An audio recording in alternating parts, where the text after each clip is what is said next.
Train சீக்கிரமா வரணும், மக்கள் வீட்டுக்கு சீக்கிரமா போய் சேர்ந்துடணும், யாரும் கஷ்டப்படக்கூடாதுண்ணா. அவ்வளோதாண்ணா. ரொம்ப நேரமாக நிற்கிறது பார்த்தா மனசு ரொம்ப கஷ்டமா இருக்கு. ட்ரெயின் சீக்கிரமா வந்து மக்கள் வீட்டு நல்லபடி பேசுனா அவங்க ட்ரெயின் வரலாம் ரொம்ப கஷ்டப்படக்கூடாது. நல்லா இருக்கணும், மக்கள் நல்லா இருந்தா போதுண்ணா.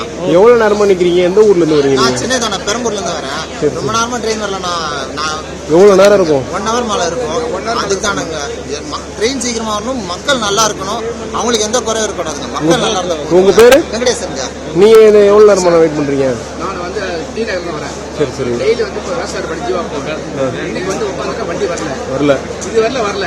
ஏன்னா பார்த்தாலும் பஸ் இங்க வந்து சீசன் இருக்கு. நான் பாஸ் நான் பாஸ் எடுத்துட்டு பிறகு நான் பஸ் போக முடியாது. ட்ரெயின் வர காத்திருக்கிறோம்.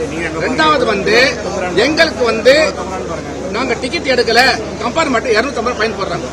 அது மட்டும் கரெக்டா போடுறாங்க. அப்ப எங்க வண்டியை நாங்கள படுத்து அப்ப மொத்த பேரும் ஸ்ட்ரைக் பண்ணுமா? சொல்லுங்க, மொத்த பேரும் ட்ராக் பண்ணுமா? சொல்லுங்க. நான் 250 ஃபைன் போடுறாங்க, டிக்கெட் எடுக்கல, ட்ராக் பண்ணிட்டேன், ஒண்ணுக்கு பண்ணிட்டு பிடிக்கிறாங்க. இது மட்டும் அப்பயா ட்ரெயின் வரல, லேட்டு. டெய்லி இந்த மாதிரி தான் ஆகுதா? டெய்லி இல்ல, பட்டாபுரம் சரி 9:15 கட் பண்ணிட்டாங்க.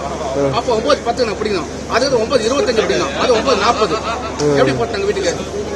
ரொம்ப வருத்தம் இருக்கு சார். ரயில்வே அமைச்சருக்கும் தமிழ்நாடு அமைச்சருக்கும் மற்ற எல்லாத்துக்கும் ஸ்டேட் எல்லாருக்கும் ரொம்ப வருத்தம் இருக்கு சார்.